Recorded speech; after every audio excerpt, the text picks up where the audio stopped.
kilichofanya angikwe juu msalabani ni nini?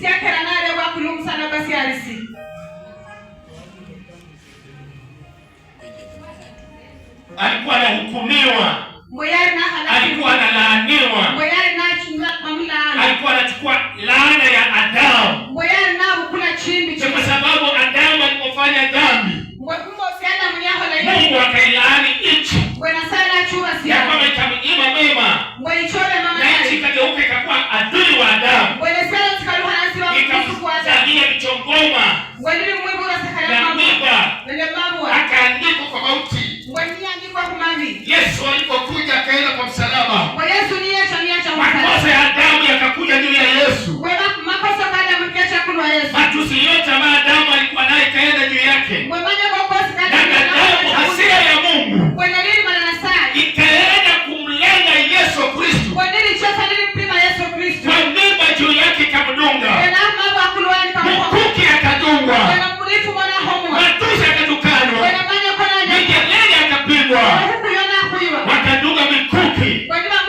Sababu gani ya kumdunga Yesu mkuki?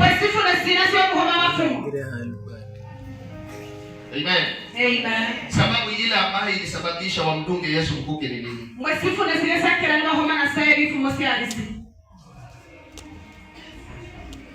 Maana kwa kumdunga mkuki hakukufa kwa sababu ya ile mkuki. Alidungwa msumari. Hiyo msumari haikumuua. Sababu ya kumdunga mkuki ni nini?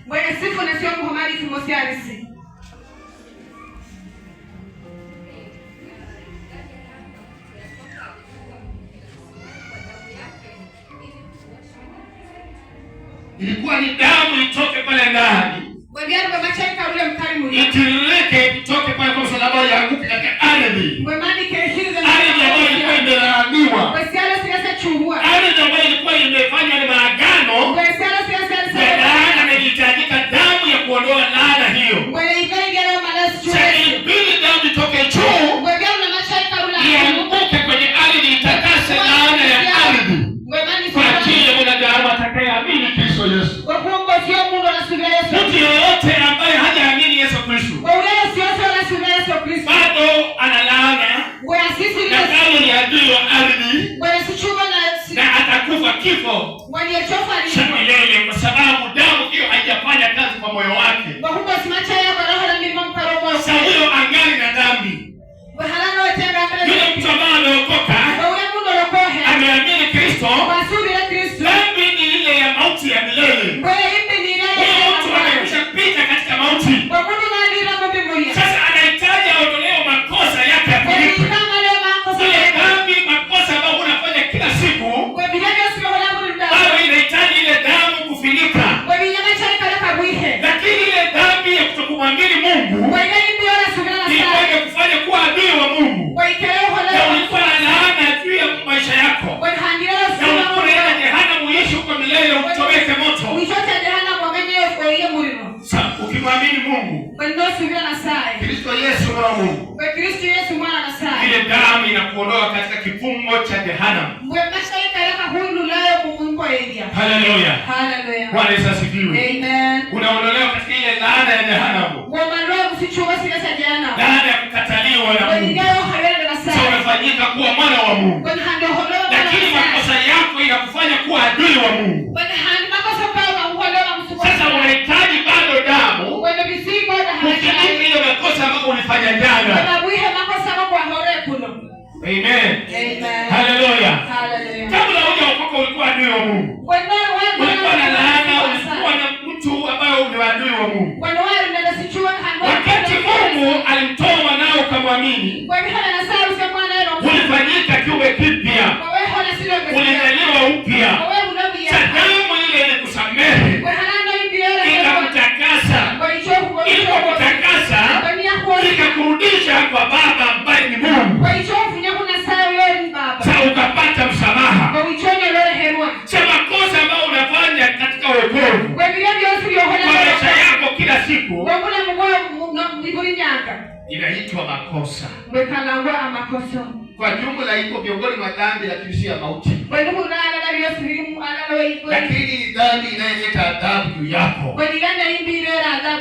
Sababu unahitaji damu ya Yesu kufunika haya makosa ili usiende mbele za Mungu kama adui tena au kama mkosaji. Amen. Amen. Kuna mtu amesikia? Kuna mtu amesikia?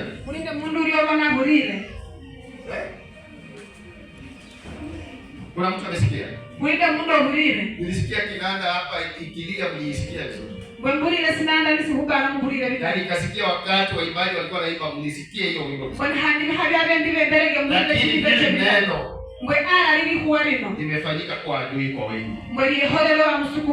Wakati neno likianza inakuwa makelele kwa mtu, inakuwa uchovu kwa mtu, inakuchelewesha mtu, inamhuzunisha mtu, mtu hafurahii neno. Ukitaka ubarikiwe, ukitaka ufunguliwe na upone, uwe mtu mwenye kuombea neno. Bwana, ninaomba naomba neno lako kutokana katika kitu cha enzi. Naomba ulitie ndani ya kile cha mhubiri. Hilo neno liwe langu. Anaponena hilo neno linionye, hilo neno linishauri, hilo neno linitakase, hilo neno linibariki, neno hilo liniongoze. Mhubiri yeyote atakaposimama, Mungu atanipatia sehemu yako. Lakini kama wewe unaishi na unadai Mungu neno lako, Bwana, maisha yangu yanaenda wapi? Nionyeshe mahali ninaenda. Nionyeshe katika njia zangu. Nena juu ya maisha yangu. Mungu atanena, lakini inakuwa ya kawaida. Utaona ni ya jirani. Lakini kama umedai Mungu, atakusungumzia, ataleta neno lako. Amen. Amen. Bwana Yesu asifiwe. Amen. Hallelujah. Hallelujah. Nataka kusungumuza juu ya dhambi na kazi ya dhambi.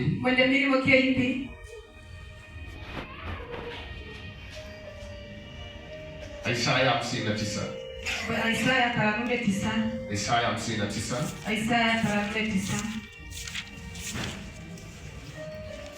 Read for me. Isaiah 59.